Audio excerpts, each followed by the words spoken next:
What's up, Heat Nation? Welcome back to another Miami Heat Roundtable. We got a special episode for you. We got the whole crew here today, but we got a special guest. So excited to have Anthony DiNardo here with us. What's up, man? What's going on, y'all? I'm hyped to be here for real, but I'm disappointed it's coming off a win. Because if they was on an 8-game losing streak, I was ready to bring some hate to the show. But we're gonna be a little positive today. That positivity could go out the window the next time you join us, because I want to make a quick disclaimer. It's Friday, 3 o'clock Pacific time, so like almost an hour before game time. So we're going to be putting this video out before we know the outcome of the game. So all I'm saying is this Heat team better fucking beat the Wizards. We need to be on a 2-game winning streak. So we haven't talked about the snap of the 7-game win streak together. So the Miami Heat finally broke that streak on Wednesday, I believe, against the Sacramento Queens. Hallelujah. Hallelujah. Hallelujah. Exactly, dude. Like, just we were hemorrhaging and we needed to stop the bleeding. And it was just a torturous 2 weeks, but we finally got that dub. And I think we got like 39 or 40 assists off of 42 made field goals, which was just insane. Like, just Jimmy had like 7 assists, Bam 6, Tyler 8, Terry Rozier 10. Like, the ball movement was unreal. And people were unselfish. We are hitting shots finally. So defense played well. So excited that we finally broke the streak, guys. So what are your thoughts, and just on the current status of the Heat? What's your outlook on them moving forward? How do you think Jimmy's been doing? Because we know he's been stepping up finally. I mean, my outlook is the same thing that we saw last year, and that's because they have the same exact team that we had last year. I think we all kind of agree that we saw this Heat team make the finals last year, see the front office do nothing in free agency, and then I'll be kind of annoyed saying that, well, when you're that close, ideally you want to make some moves to improve with the rapidly growing Eastern Conference, but instead they decided to do nothing, and because Mickey Arison has cheap tendencies, the only really new pieces they have is the young draft pick and Jaime Jaquez, who's been great. Now, they obviously did get Terry Rozier about a week ago. His start's been slow, and we do got the trade deadline in a week. So everything I'm saying now could be changed if they make a splash. But if not, my thoughts are the same as last year, which is this team has a lot of obvious holes. They don't have a backup guard. They don't have any size, and they will struggle to be above the play-in. Now, going into this is kind of where I struggle as a Heat fan. I have an internal debate. I don't know if anyone else feels the same way. But going into the playoffs last year, I felt terrible because they were a Max Strus explosion away from missing the playoffs entirely. So I'm sitting here thinking this team is terrible. They got to blow it up. But then they make the NBA Finals. So I'm reluctant to make the same mistake now and say that this team is not good enough. They're a first round out, because that's what I said last year, and they made the finals. So it really confuses me as a Heat fan. So I don't have a great answer for how I feel, but I'm just sort of in a wait and see mode. Nah, this team sucks. This team sucks. Straight up team sucks. This win against the Sacramento Kings, yeah, it was good, but that win don't mean shit if we go out here and lose to the bum ass Wizards. Simple as that. Doesn't mean nothing. And when we look at our record and just look at our home record and our away record, it's mediocre. We're 13-11 at home. We're 12-12 away. That's not going to get the job done, especially the seeding situations that we're in. We're most likely going to be playing on the road. And with this roster that we have, and you brought up a good point, Ant, of us just not having that backup guard and just being undersized. Look at the teams in the Eastern Conference. The Celtics, they're huge as shit. Look at the Bucks. the New York Knicks are on a 9-game win streak, one of the hottest teams in the Eastern Conference. The Cavaliers don't even have their best guys. Mobley just recently came back. Darius Garland is out. But guess what? They have a superstar guy that I always wanted, of Donovan Mitchell. He's carrying that team to a 4th seed. Now, the big question to me is always going to be about the 76ers, because without Joel, I don't know how long he's going to be out, but with the torn meniscus. So we may get lucky, but how the Heat are looking at the moment and with the schedule that we got, if we lose the Wizards, look at this. We've been talking about this schedule for a while now, right? We play the Clippers. The Clippers are going to destroy us. I'm sorry. They're going to fucking destroy us. This game's going to be over in the second quarter. Then we go play against the Magic. Should be a winnable game, but what happened last time? We lost by like damn near 18 points. So this schedule's not easy. Then we go against the Celtics and the Bucks and the Sixers and the Pelicans and the Kings. So this stretch to me is super, super important. This will tell me the whole season. With the trade deadline looming in 6 days, I don't think we're doing nothing. Like you said, Mickey's cheap as hell. And I think all the frustrations coming from the fans, and even Jimmy, you could tell with his body language and the team's body language, it all stemmed from this offseason, which we all thought we was getting Dame Lillard, and we ended up with fucking Terry Rozier. And that's not a knock on Terry, because I'm glad we got a guard in here to replace Lowry, but we all know who we should have had, and we're missed out on plenty of free agents of Kelly Oubre, Christian Wood, Dame Lillard, and all these type of guys. And now look at the depth that we have. Yep. Trent, I agree with a lot of the things you're saying, brother. I'm with you. I'm with you with everything. The whole offseason thing, the whole everything. The only thing I'm not with you, bro, is when you say the Heat suck. Nah. I know it. My dog, I'm not trying to be biased. I'm gonna tell you this right now. I won't say that, and here's why. The team's better. The team's better than last year. And I understand what you're saying about everything, but we have to take into a factor that when you trade for somebody like Rozier, there's something with chemistry. It's like I said the last time we did this. Kyle Lowry had more of an effect than what we thought. I know he was trash. I know he wasn't playing good, but he wasn't a guy that needed the ball in his hand. Tyler Herro and Terry Rozier, I don't think it's an optimal backcourt. I think you need to start someone else and bring one of them off the bench. I've said that many times. But if this is the lineup that we're going to have to go with, they need to get acclimated together. Rozier needs to find out how to bring his game differently than what he did with Charlotte. It's taking time. Look, in the last game where we won against Sacramento, he had 9 assists. So he's learning how to be the facilitator on this team. He's learning how to be a part of this squad. And another thing, you guys, Jimmy Butler don't play basketball from October to January, we're noticing. It's time. It's February. The Heat are not out of the bracket. I really feel that we're going to turn this around. We got to take it game by game.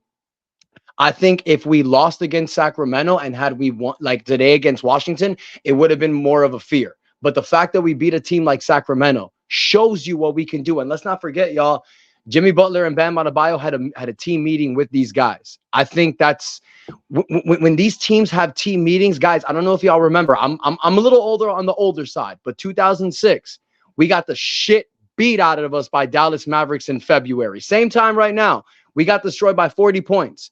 Gary Payton, Dwayne Wade, Shaq, all them boys were in the locker room talking to each other, pumping themselves up about how they can get it ready. And they went on a winning streak. The same thing happened with Jimmy Butler calling these players out. It's February. We're getting to the second half of the season. We know that it's Miami turns it on. So maybe I'm being biased. Maybe I'm being cocky Heat fan, but it's not over. This team don't suck. They're better than last year. We got a size issue. Yeah, we got a guard issue, but we got a better roster this year. If we fully healthy, we're going to make some noise. I don't care where we at. My opinion. Yeah, I mean, I don't know. I believe in this team, obviously, but I don't know if we could. Maybe we can get back to the NBA Finals, maybe, but it's going to be a tough road with the Celtics, obviously adding KP and Drew Holiday. So they're one of the only 2 teams, I believe, that are top 10 in offensive rating, defensive rating. Like, that's a juggernaut right there. I think the Nuggets are the other team as well. Those are 2 teams.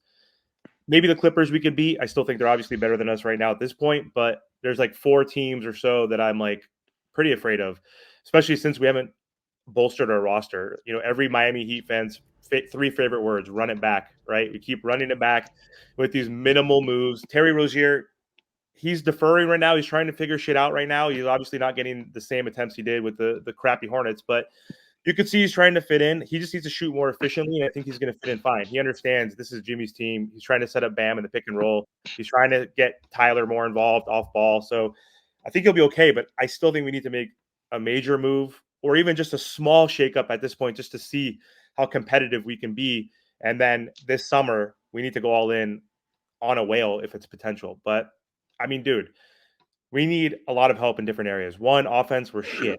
We're 22nd offensive rating, 29th or 27th in scoring right now. So we know that's one issue is scoring. Rebounding, Ernest, we've been talking about this. We need a starting 4. We have so many good wing defenders, but they keep getting hurt. So we could always factor that 2 of them will be available. Not all 3. We're lucky right now. All 3, Haywood, Hawkes, and Caleb are all healthy at this point. But we're 30th or what are we? 25th in rebounding, dude, right now. So like, we have an issue with scoring. We have an issue with size. Defense will figure it out. We're getting better, hopefully. But yeah, dude, I love your confidence right now, but I still think we need to make a major move. And I don't know, Martel, what are your thoughts? I know you have some opinions right now. You were upset with obviously the Heat trading for Kyle Lowry and his impact, and just the lack of moves that we've been making throughout the last 4 years with Jimmy's build. So just what are your thoughts? No, I mean, you just have to hold people accountable. Like 2 years in a row, we have a power forward that's Caleb Martin. Like, why? Now it's Haywood Highsmith. Why? You got Bam, guarding 1 through 5, setting screens, doing the whole pick and roll. Now you're forcing him to cover even more, and then you want him to score 20 or more on the other side. And then, like, when it comes down to just the overall roster development, the fact that we're still talking about size, because since 2020, when we played the Lakers with AD, JaVale McGee, and all these other big guys, Dwight Howard, that's right after that season, we should have solved the whole size issue. I don't understand why we have to keep talking about size. And same thing like with the offense. This offense has been trash because, like how Trent said, when you get even to the NBA Finals and you got to play these Western Conference teams, they can cook offensively. They might not have the best defense, but guess what? They can outscore you. So at the end of the day, I don't understand why we put all this pressure on Bam, Jimmy, and Spo and say, listen, we want you to just turn it around every year. And I get that we've done that, and that's kind of the knock on the Miami Heat because, how can you blame them and how can you scrutinize them when they get so far, like in the playoffs or even when they reach the finals, but it doesn't make it right in my opinion. Now let me say this real quick. Everybody wants to make trades and stuff like that. That's fine to me. But I think we didn't bring this up. The supposed big three of Miami, they don't play well together. The record's proven. Cook on that too. Yep, that's another big thing, right? Tyler, he don't want to sacrifice, and then he brings up. I'm pretty sure y'all seen that video of him. I'm sacrificing, changing my game a little bit, being in that catch. And yo. That pissed me off so much. I made a video on that, yo, bro. That got me so damn mad. Tyler, if you really want to sacrifice, go to the damn bench. That's what we need you to do because Manu. What I keep bringing up this record, but 93-49 when you're on the bench. Put in Duncan Robinson, and I feel like I repeat myself every single time. Do they need to come to this YouTube channel, this hair what we keep saying? Tyler cannot be in the starting lineup if we want to be as effective as possible in the as our starting lineup and just overall as a team. You know why? Because Tyler needs the ball in his hand, but also Terry Rozier needs the ball in his hand. So a lot of people are criticizing Terry Rozier in the sense of his shooting percentage and him not scoring well. But the problem is that he's trying to get, like you said, he's trying to get all his teammates involved in Jimmy and Bam and Tyler and not trying to step on toes. But let's be honest. Personally, in my opinion, Terry Rozier, he's a go-getter. He's going to get that bucket anytime you want. Look at Charlotte back in the day, Celtics back in the day. That dude can hoop. So when we have Duncan, he just cuts, doesn't need the ball in his hand at all. So when you have a Terry, a Duncan, a Jimmy, a Bam, and whoever you want to put at the 4 position, this team will be fine. Tyler, you could take 15, 30 floaters all you want, get blocked half of them, do freaking fadeaway shots all you want on the bench. We're fine with that. But in this starting lineup, we need that consistency and stuff like that, and we're not going to get that at all. So big trades, Amir, this and that, doesn't matter. We need to find some chemistry or something with this big three to work.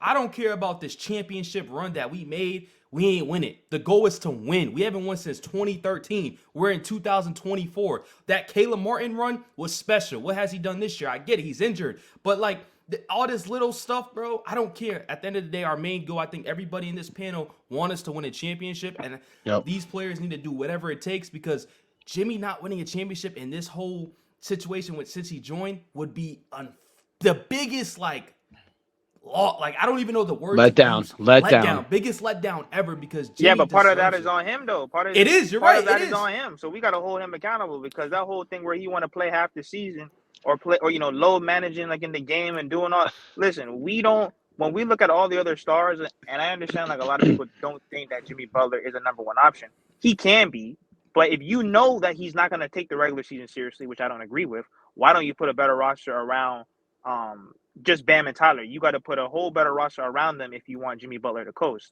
And then also too, like with the whole Tyler thing, if you want him to come off the bench, that's where Spo comes in because they want to talk about Heat culture and being strict. Does Pat need to come downstairs and tell him to come off the bench? Now, if he's not going to come off the bench, he just has to do a little bit more catch and shoot because I understand he said he wanted to get to the rim and get to the free throw line. He's not really doing that this year. So I don't know if he has to get into the weight room or whatever it might be, but I just think if he sees that he's missing his shots, he just needs to scale back a little bit and let the other guys run the offense. Yeah. Let me propose a question real quick. as like I go back and forth and shit on Tyler, and then I'm okay with Tyler, and then I shit on Tyler. Trent obviously shits on him all the time. I think Ernest, you're a little more optimistic with Tyler. So I don't know realistically if putting him on the bench is really going to make us a better team. Starting like I don't know if that's like suppose the smartest coach in the NBA, like he would have done it by now, or talked to Tyler, or just said, "Hey, you're fucking doing it. I'm sorry. You're 23 years old. If you really want to win and sacrifice, blah blah blah blah blah." So screw Tyler Herro talk. I'm going to propose something else. We know Himmy is top 5 in the playoffs, which is more important, right? At least in the last 4 years, he's a top 5 superstar in the playoffs. Regular season, he's not a superstar. He's an all-star, sometimes borderline all-star. So is Jimmy good enough, honestly, outside of the fluke injury? Because look at the trends of all the last championships in the last 10 fucking years. Steph Curry had won a ring on his own. That was pretty fucking spectacular with the chemistry with Clay and Draymond after KD left. But Curry's considered a top 5 player. Kawhi, when he was on the Raptors, a top 3 player. KD, when he was on the Warriors, top 3 player. LeBron, when he was on the Lakers, top 5 player, right? Like, superstars win rings. That's why we haven't won a ring in 10 years, to Trent's point. Like, are our stars good enough? Like, Bam is obviously good enough to be a 2. Jimmy theoretically is good enough to be a 1. That's why we blame Tyler, but should we look at them 2 and put more blame on them, honestly, outside of roster construction and Tyler Herro, which are obviously variables, right? So I don't know. Do you think we're good enough with Jimmy? Is he good enough, him and Bam? That duo, it starts from the top. Like, fuck Tyler Herro. He's our 3rd best player. Who cares about him? It should be the top 2 that we need to focus on. So I don't know. I'm curious what Ant thinks. What you think, Yeah, Ant? I was gonna say, I'm not done talking about Tyler Herro because I gotta say that Trent was spitting. And listen, you know he's right because all these Tyler Herro stands that say Herro can do no wrong, they starting to come around. Even Ernest in his little monologue to open us up, he said, "Oh, that Terry and Tyler, they don't work great. One of them has to come off the bench." Yeah. Who? I know where you getting at. Who? And Tyler. his name is Tyler Herro. That's Yep. the guy who has to come off the bench. And Amir, you see the stats we all do, my brother. You know this team will be way better with Duncan Robinson in the starting lineup and not having Tyler Herro take 100 shots a night. But off of that point, I want to talk about Jimmy Butler because I don't care what the man does in the regular season. If he has to coast to turn into God in the playoffs, then I don't care. You got Martell talking about, oh, look at these other stars. Like who? Joel Embiid, who hasn't been out of the second round. Paul George, who chokes every playoffs. James Harden, who also chokes every playoffs. You know who doesn't choke every playoffs? Jimmy Butler. That man is not the reason that we haven't won a champion, or is not the reason we haven't won a championship. He's the reason that we are contenders every single year. The definition of a superstar is a big-time player who makes big-time plays in big-time games. And that's what Jimmy Butler does. Now, I'm not going to give him a 100% pass for the regular season because what good is playoff Jimmy if you don't make the playoffs? So he needs to pick and choose his spots a little bit better. But last night was just a good game. Last game was a good game. He decided it was a time to choose his spot. That doesn't mean it's time for Jimmy to turn around because last season, Jimmy really didn't start caring until the actual playoffs started because they lost that first playing game. So it's very likely that Jimmy's not going to care tonight versus the Wizards. He's going to score 14 points, and everyone's going to say, oh, he don't care again. Well, yeah, because it's not the playoffs, and tonight's game does not mean shit. So I don't care what Jimmy Butler does in the regular season because come the games that it actually matters, you cannot name 5 players that are better than him, and that's how you win a championship. Facts, brother. I'm so with you there. I mean, I've said this here before with you guys, but I want Anthony to hear this because I'm sure you'll agree. I don't know if you guys have ever seen the documentaries with like teams like the Bulls, the Last Dance, or 30 for 30 with Detroit Pistons, the Lakers documentary against the Boston Celtics. What do all these teams have in common? All of these teams talk about the grind from October to June. When you're a team that plays every year, 9 months consistent basketball, for those that play the game, like myself, Trent, Amir, I don't know if Martell and if you guys do, but how do you feel after the game? Yeah. How do you feel? I mean, I'm in my mid-30s already, but the next day you ain't feeling great. See, I can relate to Jimmy Butler because I do pro wrestling. I'm 34 also. I know what it's like. I know what the body feels like the next day. When you're a type of player who's playing competitive basketball from October, November, all the way to June, your body doesn't heal like other players who are playing from November to April, who have a longer stretch. Jimmy Butler's 34. We cannot expect Jimmy Butler to be in Hemi mode December, November, January.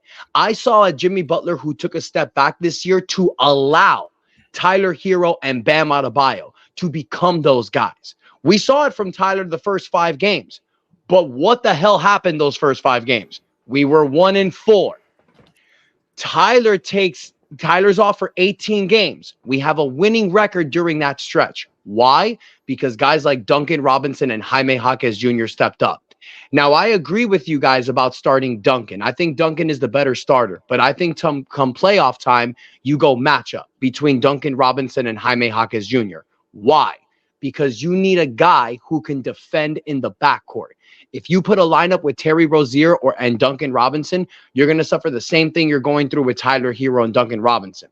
It's not a great defensive backcourt. Why did Steph Curry and Klay Thompson work so well? Because Klay Thompson was a defensive specialist along with being a shooter.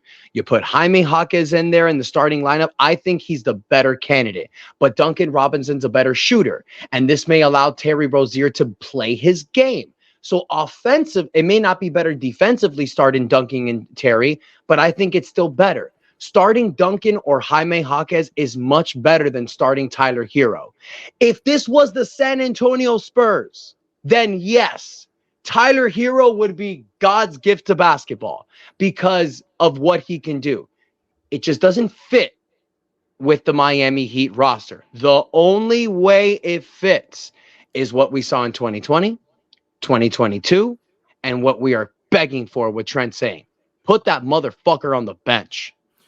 Trent, what was the record? What was the record with Tyler Herro on the bench? 93 and 49. For the love of God, Trent, what is the record since Jimmy and Tyler and Bam have been starting since 2022? I know you had that record. What was that? Oh, I do. It's hold on, how do I have it?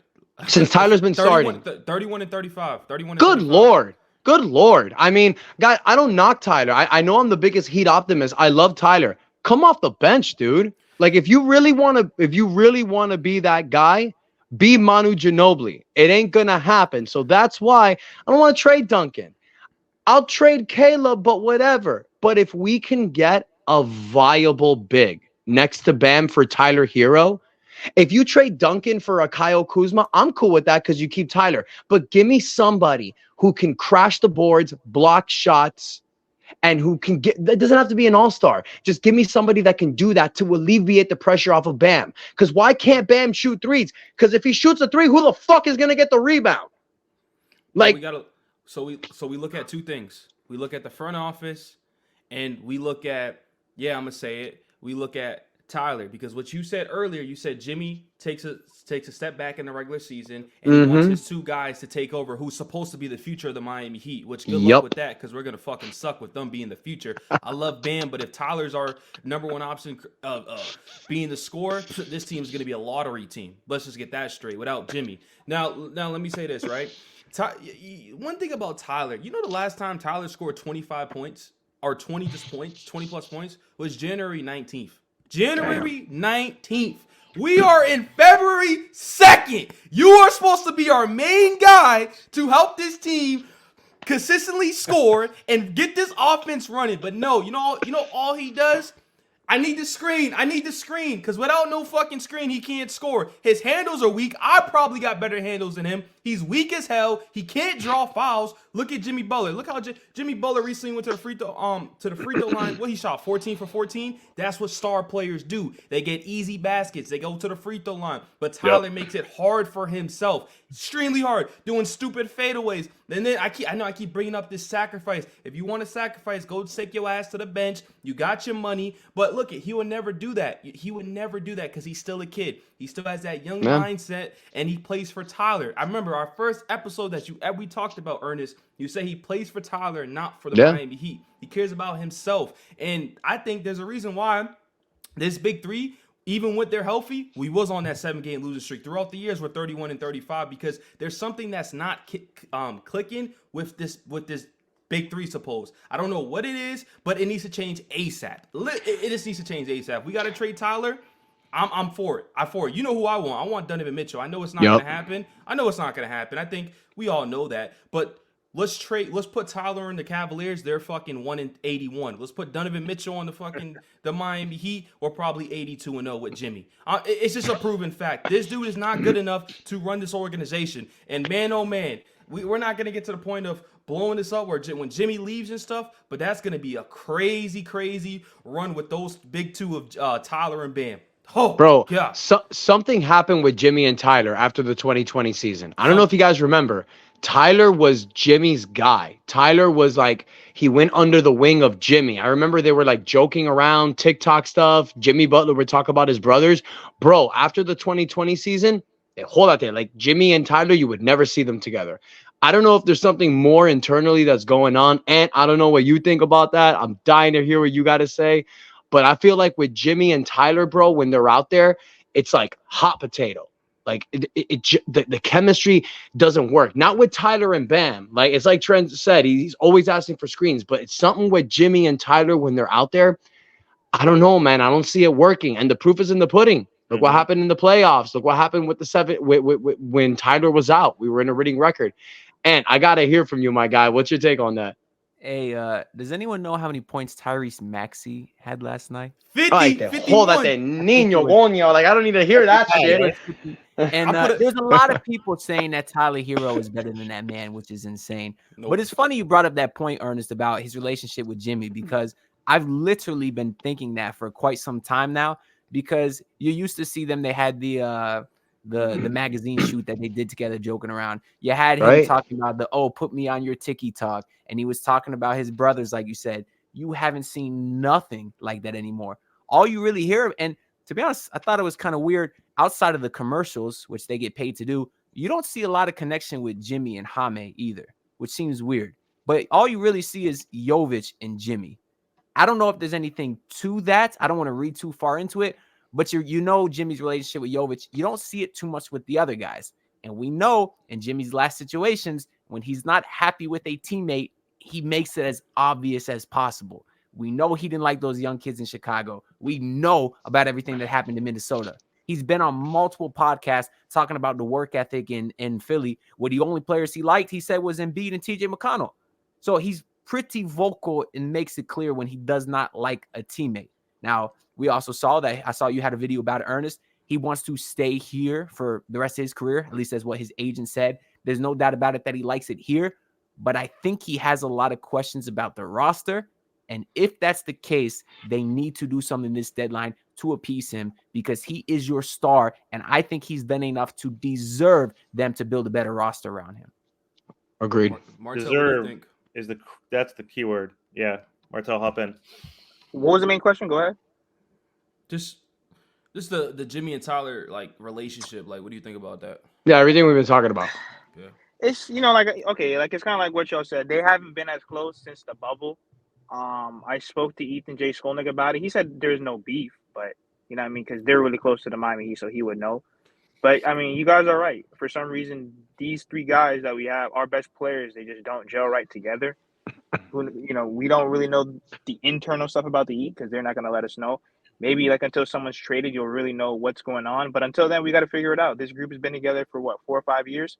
The time is now. The Jimmy Butler window is closing. Even though I still think that the East is wide open, the only team that I really fear like that is the Boston Celtics. But other than that, we got to figure it out as a team and move on, because, yeah, we want all these glorious trades, but they're not coming to save us right now. We got to worry about winning, and we got to worry about winning together as a group.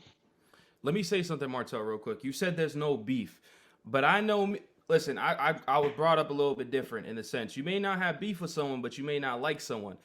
So they're not gonna technically have beef, but Jimmy may like side eye that dude real quick in the huddle, like this is lame. But let me just say something real quick. I'm sorry, I'm coming for Tyler a little bit too much, and I know the comments are gonna criticize me. I don't even care. You're doing what? Huh? You're doing what? You crazy? Pause on that. Hey, look. Listen. All I will say is We keep talking about one factor of why this team is getting hold back, and what name do we continue to keep bringing up? It's Tyler. Tyler No, and no, no, Jimmy. no, no, no, no, no. It's bigger than that. It is bigger than And it's that. like I what I get that. told I you. get that. Who I did don't it? think. Hold up. Let me Tyler say this Hero one. is not a good defender, and they put Kyle Lowry next to him. Okay, this front office has failed to put a four next to Bam Adebayo since PJ Tucker left. Those are bigger glaring holes than just Tyler Hero. Yes, he's No, part of the I blame. get it. He does deserve to be cooked for because he's one of our best players. But at the same time, there's more holes on this roster that Pat has failed to actually correct, in my opinion. Think about it. We have a 6'5" guy next to Bam Adebayo. Why? And no point guard until now. Why? Because he has a 7-foot wingspan. That's fine. But now you have Bam doing everything. Yeah, but here's the thing, Martel, and like the offseason, there was nobody to get. Like, remember, it was all Damian Lillard. Who was the biggest contract that was given beside? Like, nobody. Like, you could have gotten Christian Wood, you could have gotten Kelly Oubre, we could have gotten people, but we were on a Damian Lillard watch. We couldn't do anything. Hold on to that. Because Okay. according to the Big Heat sources, now didn't they say that Joe Cronin refused to pick up the phone? Now I know that Yeah. they were hoping that he would eventually, but guess what? At the same time, we need a four at the same time. There's so many holes on this roster. Look at Milwaukee. Yeah. When they let go of Holiday, their defense is in shambles. So was it really worth it? Because think about it. If Jimmy was able to cook Drew Holiday, you don't think he'll be able to cook Dame? I'm just saying. I'm not because listen, if we can fill up the roster like with a bunch of undrafted guys, trust me when I'm telling you, why can't we get at least a decent four? A decent four, Yeah. a taller four. That's all I'm asking. I'm not asking I think for, all-stars. I'm not asking for all-stars. Is that going to move the needle though? No, but What's I up? think the problem with the Heat is that they keep going for whales. And I mean, to move the needle, Amir, it may not move the needle, but my God, you just need somebody to grab rebounds. I mean, good Lord, I was watching the game You against. don't need a whale. Thank you. Yeah, I was watching the game against San Antonio. I was watching Haywood Highsmith standing next to Keegan Murray and Sabonis. And I'm like, what is this, varsity versus JV? And that's our power forward. Like, it's just that Miami hasn't had the opportunity because they've gone for other stuff. Instead of trying to fix your team, like with getting a solid four, you're trying to go after a whale like Damian Lillard. Instead of making a trade for somebody who's going to help you, something we did like in 2020 for Jay Crowder and Andre Iguodala, we're going for a big fish like Terry Rozier. Whale hunting is fun and dandy, but sometimes shoot you in the foot. So, I mean, I don't think the Heat don't know about this problem they have with size. I just think that one, Spo likes to play small ball. It's just the way that he coaches.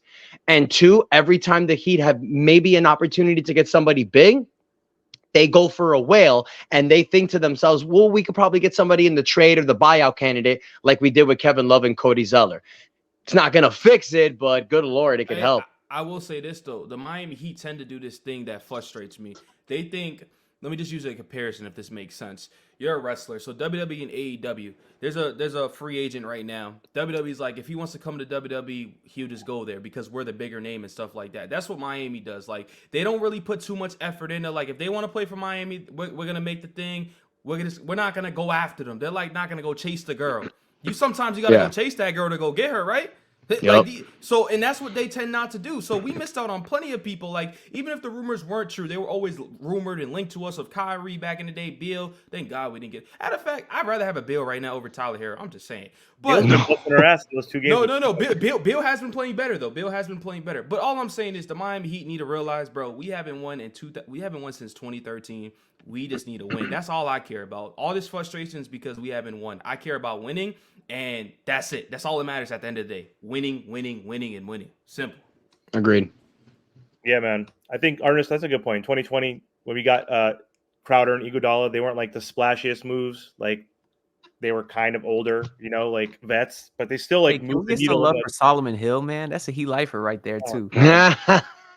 I bring up the guys' names that played. KZ Alcala, is that guy still in the league? Hey, Amir, the question about Jimmy Butler in a sense, right? Do I think he can carry us? I didn't get to answer that question, but I will say this. Jimmy Butler, I think he can. I really do think he can. And it just goes back to the front office. When you look at the last couple champions, look who their two stars are, like Jokic and Murray. Like, that's his dynamic. Butler don't have that. He just doesn't have it. So he's like fucking playing 48 minutes, doing whatever he can, and then he got a bum teammate right next to him who just shoots a bunch of floaters and doesn't help him. So I think he can, but the roster constructed around him is not going to get it done. And if we can't get it done this season, what? Jimmy's only going to get older next year? Yeah. Like, what are we going to do? We need to make a marginal move.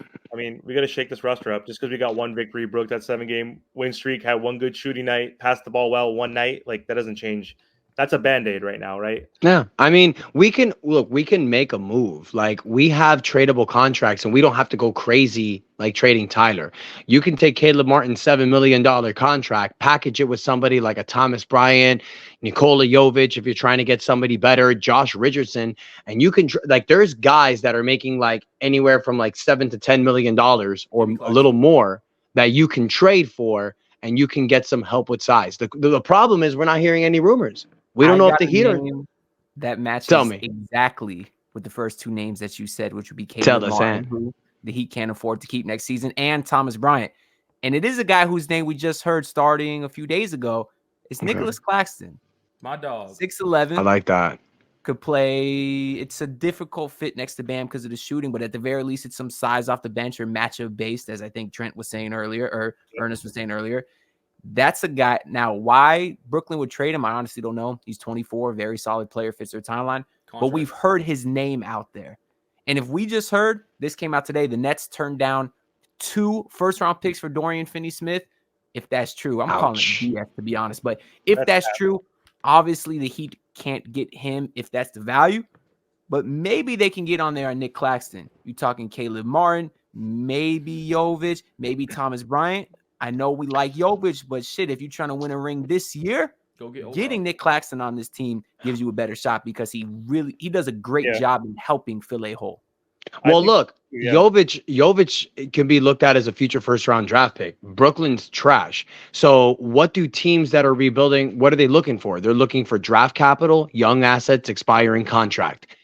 Miami can give them all 3. I mean, I don't know what you guys think, but if you're willing to do Caleb Martin, Nikola Jovic, and the 2030 first-round pick for a Claxton, I mean, that may be giving a little too much. But let's be honest, with Bam Adebayo's in the bench, we suck donkey dick at rebounding the basketball. So if you have a Nicholas Claxton out there coming off the bench for Bam, you can slide Kevin Love or Caleb Martin as a starting 4. Go match up like we did in the playoffs. Let's fucking go.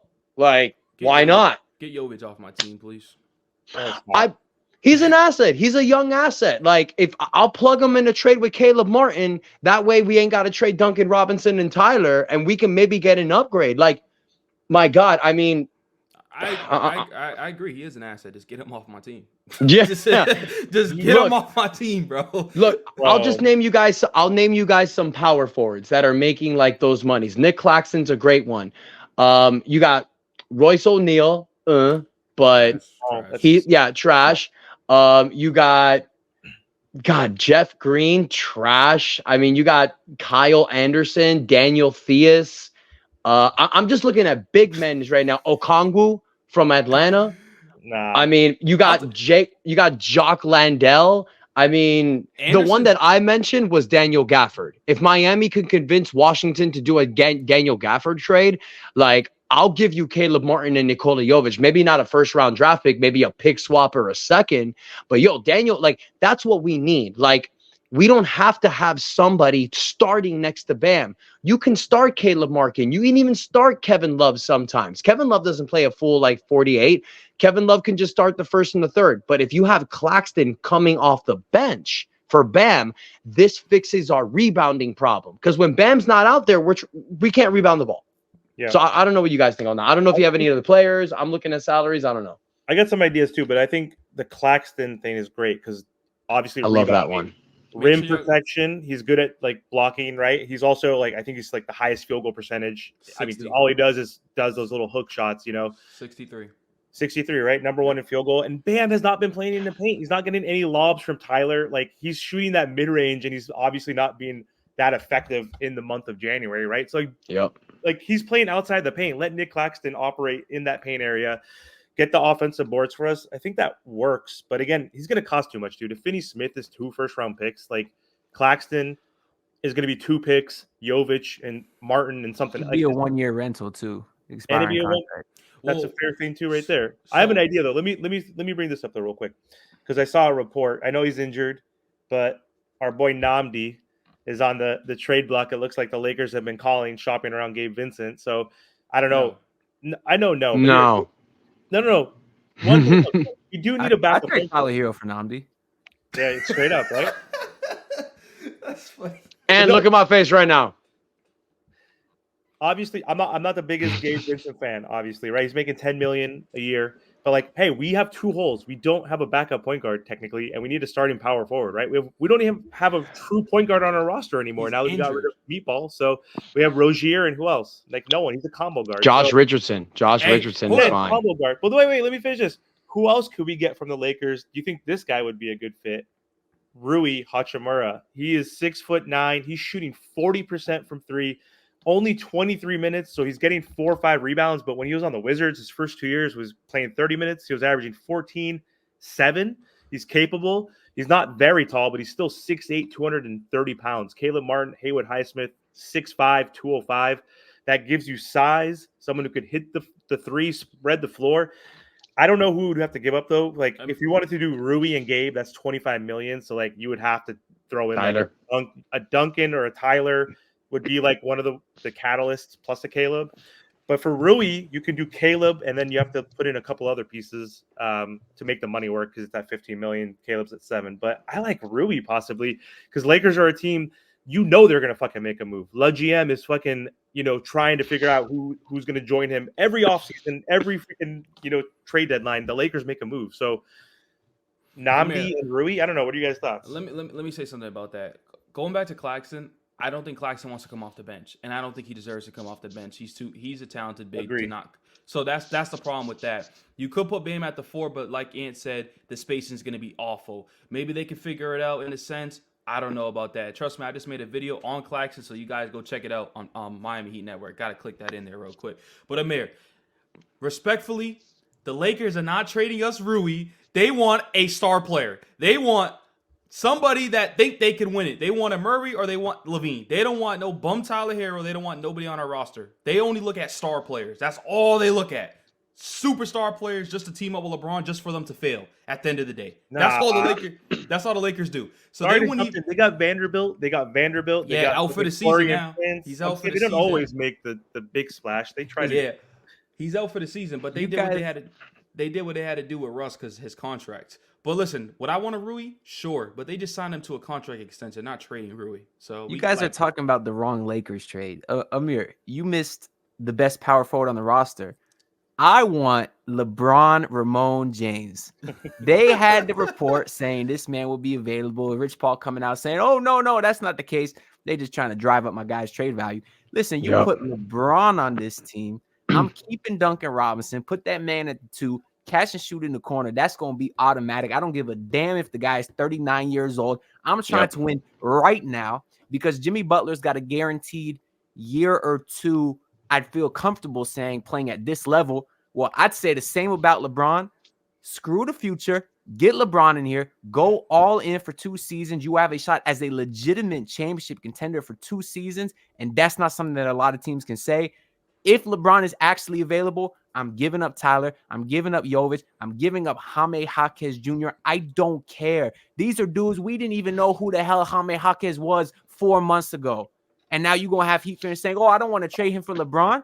You trying to win now? Or you trying to win 7 years from now when Jaime Jaquez is a borderline all-star? I'm trying to win right now. Give me the greatest player of all time who could play 1 through 5. Put him on this team with Jimmy. Put him on this team with Bam, and let's go win a championship. Who won us a championship, mind you? Who won us? Yeah, I mean that's the thing because if you're gonna trade for LeBron, you gotta thank you, Anthony, for bringing that up. I was actually gonna save that for the end, but yeah, that was actually that Nick Wright was talking about that as well on his channel, and he did mention a possible package where we don't have to include Jaime Jaquez. A package that included Tyler Herro, Duncan Robinson, and a future first-round draft pick with maybe Nikola Jovic for LeBron James. So if Miami's able to do that, do you think that's a good enough trade for LeBron? Yes, because it doesn't sound like that's enough. I feel like they're going to want 2 first-round picks, Jaime, Jovic, and Tyler Herro. You called him Le GM.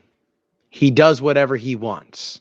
If he tells the Lakers, trade me or I'm not going to re-sign here, why the hell would the Lakers keep him if they're not contending?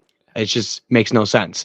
Might as well get Duncan and Tyler, see what you can flip them for in the offseason rather than letting LeBron James go. But I'm going to tell y'all right now, the trade rumors were great. What Rich Paul said was great. All that's fantastic. I'm going to tell y'all something right now. LeBron James has never, will never, and probably will never be traded in the midseason. He's not that guy. He's an off-season guy. He's always has been. He always will be, in my opinion. LeBron's not that player that you trade for in February. He's the guy that leaves your team, signs with another team. I fucking know this because I remember it from 10 years ago. Broke my damn heart.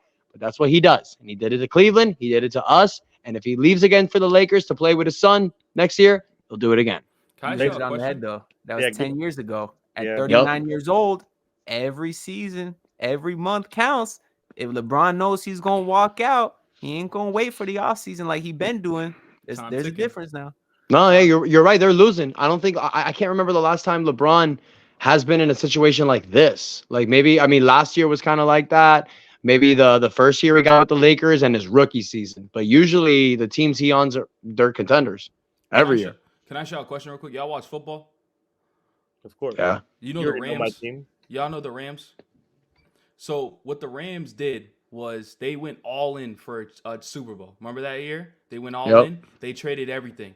Now they came into this season that just came by, and they thought they were going to be one of the worst teams in the league. But they just went to the draft. They got a couple pieces and Puka, Kyron, whatever the case may be, and they made it to the playoffs. So I'm always the type of player or type of dude that says, I'll do anything to win a championship because they come hard. It's agree. hard to get. So if we got to sell the whole team just to get a one individual player that I know can win us championships, why not do it? Right? So I just Good had to point. bring a little comparison of the sense of the Rams did it.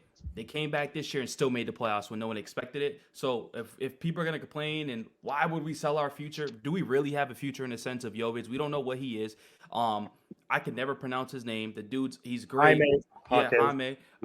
He's good, but like, bro, if we get the chance to get LeBron, why are we complaining? Or any other superstar? So let's just sell the future for whatever the case may be, because a Tyler and Bam ain't winning us nothing. It's a good start, but it's not winning us nothing. So I'm all for Good it. point. Mortgage the fucking future, bro. Who cares? Fuck the Rams. That was a good Yeah. point. But the Niners did that. You know, I'm a Niner fan. We got CMC. I thought that was a little steep of a price, but I'm like, dude, we need him. He's the best running back in football. Hopefully that pays dividends. We'll see.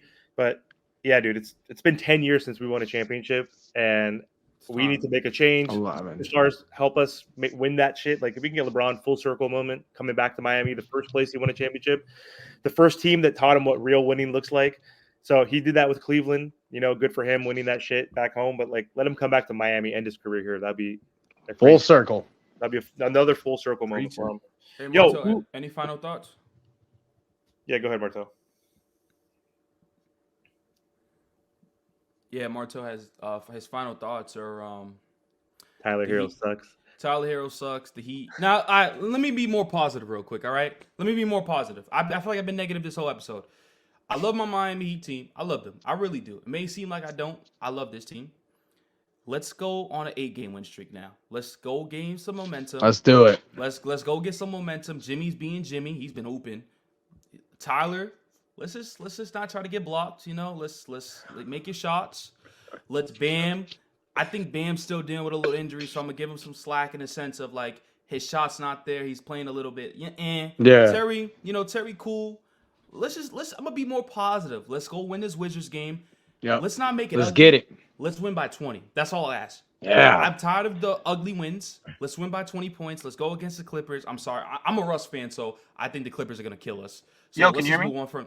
Yeah, let's move on from that game and let's just start this. Let's start this rolling, baby. Let's go. Heat Nation, I baby. agree. Let's start I this agree. rolling. Let's go, man. We're turning it around. Let's go. Make sure y'all like, comment, share, subscribe to all their channels, and we appreciate all the support.